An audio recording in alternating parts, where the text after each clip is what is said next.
السلام عليكم. أهلا بيكم يا أحلى أصدقاء بتونس معاكم. ولو دي أول مرة تنضموا ليا، أحب أقول لكم إن بودكاست سنبلة هو الركن الهادي اللي بنتقابل فيه وبنهرب من دوشة الدنيا شوية ونسمع كلمات كده بتشبه الحضن الدافي. ولو حابين تتابعوني وتكونوا معايا على طول، انضموا كأصحاب مش كمشتركين، علشان كل مرة بطلع فيها بحلقة جديدة هتلاقوني مستنياكم، لعلها يا رب كلمة كده تفتح باب نور في قلوبكم. النهاردة عايزين نتكلم عن حاجة بنحتاجها كل يوم ومش بنلاقي حد يعلمها لنا، ولا بنلاقيها في كتاب، ولا حد يقدر يعملها عننا. النهاردة هنسأل سؤال: إزاي أشجع نفسي؟ مش التشجيع اللي بنستناه من الناس، ولا الكلمة المنمقة اللي بنقولها لبعض، لكن التشجيع الحقيقي اللي كده يطلعك من السرير، اللي يرجعلك كده نَفَس كنتِ فاكرة إنه خلاص كده راحت وأنتِ مش قايمة، فيالّا نقعد مع بعض ونسند نَفْسنا ونرجع نسمع صوت اللي جوانا كان ساكت كده بقى له فترة بيقول إيه. ليه أصلًا محتاجة إن أنا أشجّع نَفْسي؟ لإن ببساطة يا جميلة الحياة بتاخد مننا كتير أوي، بين الضغوط والواجبات والمقارنات بيختفي صوت كده أنا هاسميه صوت الدعم. صوت الدعم ده بيكون جواكِ، بس إحنا بنسمع للناس، بس ما بنسمعش لنَفْسنا، بنقول للكل أنتِ قدّها، لكن لمّا تيجي بقى هنا عند نَفْسنا بنسكت وبنجلدها أو نقلل منها، ما باشجّعش على كده خالص. وهنا بقى بيجي دورِك إنِّك تكوني سَنَد لنَفْسِك، مش علشان ما فيش حد، بس علشان ما فيش حد يعرفِك قدِّك، ولا حد عاش جواكِ قدِّك، ولا حد كمان هيشيلِك زي ما أنتِ تقدري تشيلي نَفْسِك. التشجيع مش كلمة، التشجيع ده بيكون أسلوب حياة.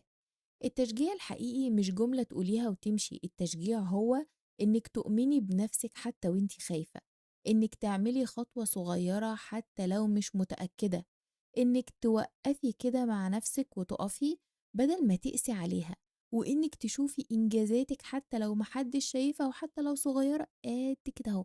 أيوه أنا عملت قد كده أهو بالضبط.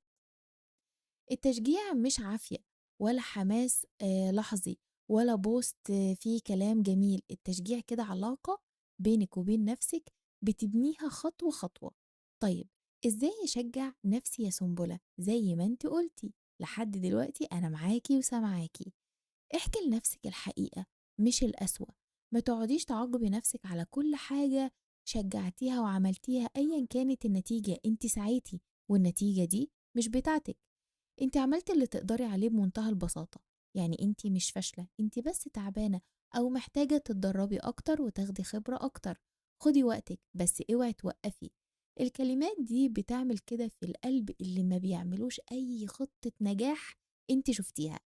احتفلي بالحاجات الصغيرة جدًا، اليوم اللي قُمتِ فيه من غير نِفْس علشان تعملي إنجاز احتفلي، اليوم اللي خلّصتِ فيه مهمة بسيطة احتفلي، اليوم اللي رفضتِ فيه حاجة بتتعبِك وعملتيها ده أكبر إنجاز في الكون.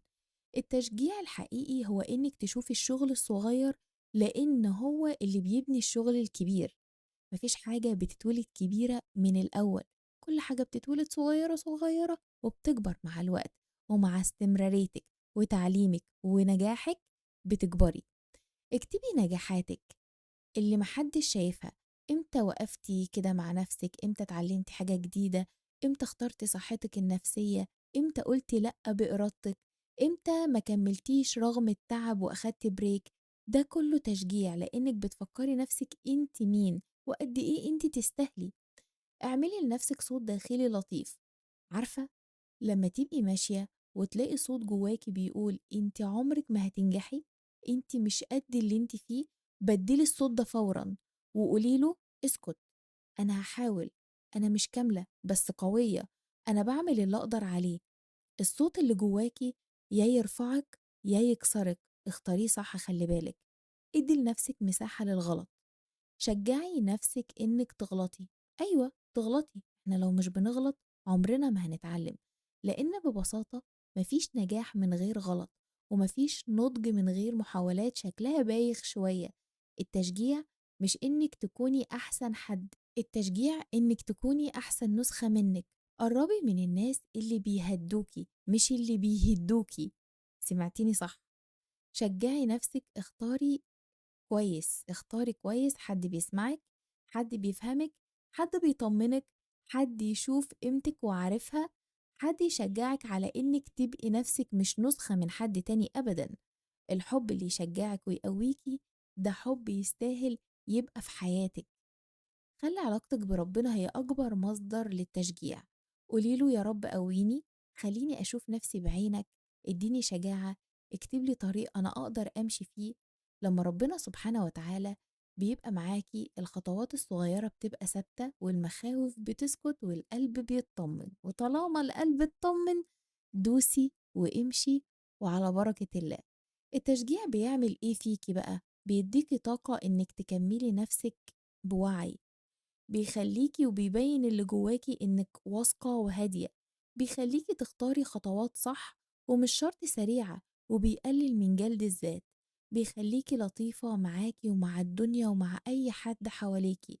ولمّا تشجّعي نَفْسِك بتكتشفي إنِّك طول الوقت كنتِ أقوى من اللي كان ظاهر، بس كنتِ محتاجة حد يقول لِك يالّا قومي، والحد ده هو أنتِ، لإن أنتِ أول حد هيشجّع نَفْسه لإنِّك ببساطة أكتر حد حاسس بكل حاجة أنتِ عايزة تعمليها.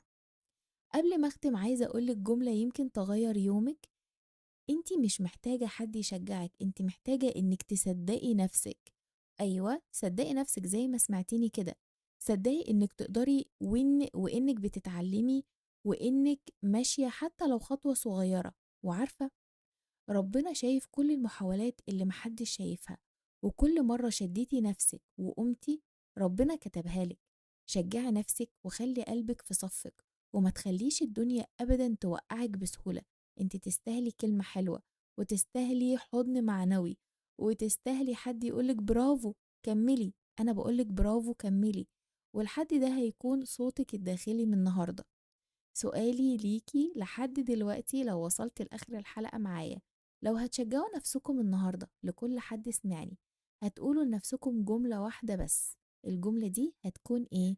هاستناكم تكتبوها لي في التعليقات وهارُد عليكم، وأشوفكم في حلقة جديدة، والسلام عليكم ورحمة الله وبركاته.